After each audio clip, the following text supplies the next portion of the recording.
Hello, hello, bienvenue sur ma chaîne. Moi, c'est Diamila, je suis maman de 3 enfants et actuellement, je vais vous présenter une série de vidéos, notamment la précédente qui était le nettoyage extrême du salon. Et aujourd'hui, on s'attaque à la cuisine puisque j'ai abandonné, on va dire, certaines faces cachées de l'iceberg parce que je ne pouvais simplement pas être sur tous les fronts. Je suis maman de 3 enfants, célibataire qui était en plein postpartum. Donc, il fallait que je lâche prise et j'ai négligé certaines parties de l'appartement et on va y remédier ensemble. Aujourd'hui, c'est la cuisine. Donc, j'ai commencé par la poubelle parce qu'en fait, j'enlevais le sac poubelle de la poubelle, j'allais le mettre à l'extérieur, mais sans laver la poubelle en soi. Donc, j'ai commencé par laver la poubelle, ensuite nettoyer euh, le congélateur en dessous, les surfaces, tout ça. J'ai passé un peu sur la porte qui garde la chaudière et le frigo. Vous voyez l'état du frigo là? C'est un frigo qui euh, est complètement négligé au-dessus. C'est-à-dire que mon frigo il est propre à l'intérieur puisque on met les aliments. Pour moi, ça c'est rédhibitoire. Ça va être très propre à l'intérieur. Donc l'intérieur est propre, les faces visibles, comme on dit, ce qui est visible de l'iceberg est toujours bien et la face cachée, c'est que en dessous et au-dessus, c'est pas propre. Donc j'ai profité pour faire le nettoyage de ces zones. J'ai passé le balai, la serpillière. J'ai nettoyé aussi le coin où il y a la cuisinière puisqu'il y a un espace et parfois euh, il peut s'accumuler de la poussière, des trucs dessus. J'ai également mis ce petit meuble que j'avais à l'entrée chez moi que j'ai changé.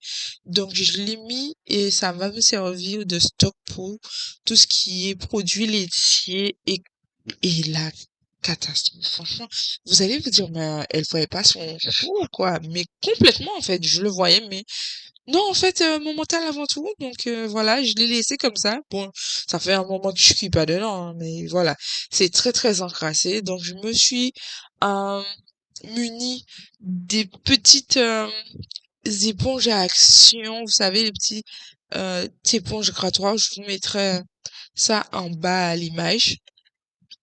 Et j'ai frotté l'intérieur du four ainsi que les plaques. Ne vous inquiétez pas, tout est rattrapable puisque je frotte bien et après j'ai lancé le mode Pyrolyze du four et comme vous pouvez le voir, cling, tout est décrassé. Le mode Pyrolyze en fait c'est que le four chauffe à très très haute température et ça finit le nettoyage de ce qui était incrusté auquel j'avais pas forcément accès. Il faut savoir quand même que c'est assez long donc, vaut mieux ne pas délaisser le nettoyage de sa cuisine. Donc, je m'attaque à l'évier, je passe un coup de lavette, je mets le produit pour la moisissure, puisque à force de mettre à égoutter les assiettes, la planche à découper, tout ça, les joints commencent à moisir, enfin, on va dire. C'est de la moisissure. Oui, c'est de la moisissure, donc ça commence à moisir.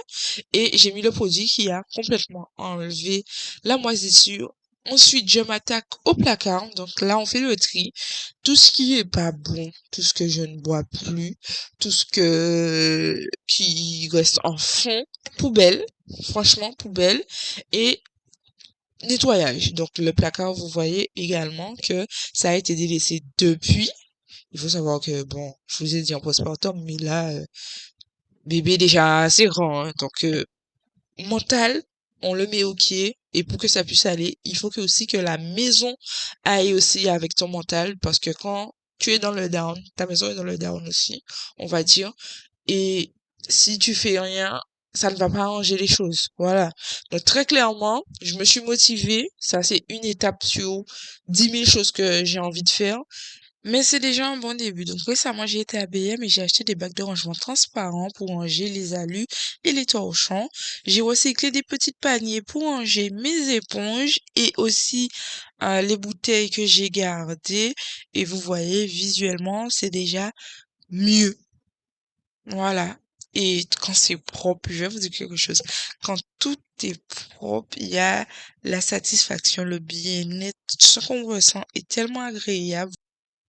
Ensuite, je suis passée au nettoyage de mon bar, donc j'avais une case où j'entreposais les fruits et les légumes. Donc j'ai des paniers inutilisés, j'en ai pris un, j'ai rangé, dans le bar, à savoir que le panier, me venait de chez B&M et au cas où si ça intéresse. D'ailleurs, au passage, si vous êtes arrivé jusqu'ici dans cette vidéo, n'hésitez pas à vous abonner pour la suite, de cette série de nettoyage. Bien sûr, je ne présente pas que ça sur ma chaîne, ce sera pas une chaîne, nettoyage tout le temps, tout ça, mais une chaîne où vous allez vivre un peu de mon quotidien, voilà. J'ai fait le tri dans le panier à biberons de bébé, donc j'ai enlevé tous les biberons que j'utilise plus, les tétines qui sont cassés, tout ça. Poubelle, je passe un coup de lingette, je remets, les, électroménagers que j'utilise au quotidien à leur place et voilà, tout est propre. Donc par la suite, j'ai fait une pause puisque ça faisait un moment que j'avais commencé le nettoyage et je suis revenue terminer par les surfaces. Donc je nettoie le placard avec une serpillière télescopique que j'utilise uniquement pour ça, uniquement pour les surfaces, telles que les portes, les placards ou dans la salle de bain, bien sûr en changeant la lavette, mais dans la salle de bain pour le carrelage au mur et non au sol, puisque au sol, si vous l'avez remarqué au début quand j'ai nettoyé en dessous du frigo, ma serpillière du sol, c'est une Vileda rouge. Donc, je remets tout ce qu'il y a à remettre à la fin à sa place puisque cette vidéo touche à sa fin. Ça a été une vraie partie de plaisir de faire mon petit ménage avec vous. J'espère que ça vous a plu. N'hésitez pas à vous abonner, à commenter. Bisous, bisous.